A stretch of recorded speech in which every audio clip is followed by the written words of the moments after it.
నాకు ఒక ఐడియా వచ్చింది. నేను ఇంట్లో జరుగుతున్నవి తట్టుకోలేక విషం తాగినట్టు యాక్ట్ చేస్తా. ఏమైంది? నిషి విషం తాగేసింది. అసలు ఏమైంది నిషి? ఎందుకు ఇలాంటి నిర్ణయం తీసుకున్నావు? యువరాజు జైలు పాలయ్యి ఉండాడు.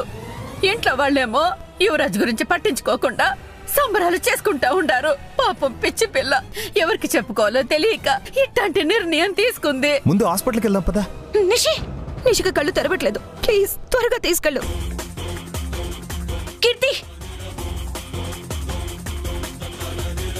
హనియా నిషి విషం తాగిందని చెప్తుంది కానీ చేసిందంతా యాక్టింగ్ కేదార్. అయితే నిషిక ఇదంతా ఎందుకు చేసింది? మీలో పుట్టిన ఈ భయాన్ని వాడుకొని పెళ్లి ఆపబోతున్నాను. ఏమైంది కేదార్? కార్ ఏంటి ఇంత స్పీడ్ గా వెళ్తుంది? కార్ బ్రేక్స్ ఫెయిల్ అయ్యాయి. వదినా, మీరు గట్టిగా పట్టుకోండి. బతుకుంటే మళ్ళీ కలుద్దాం వదినా.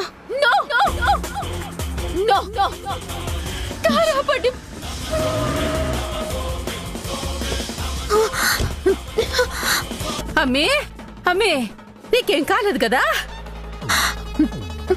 దేవుడి దయ వల్ల సమయానికి బండాగింది. అవును, అసలు బ్రేకులు ఫెయిల్ అయితే కారే లాగింది.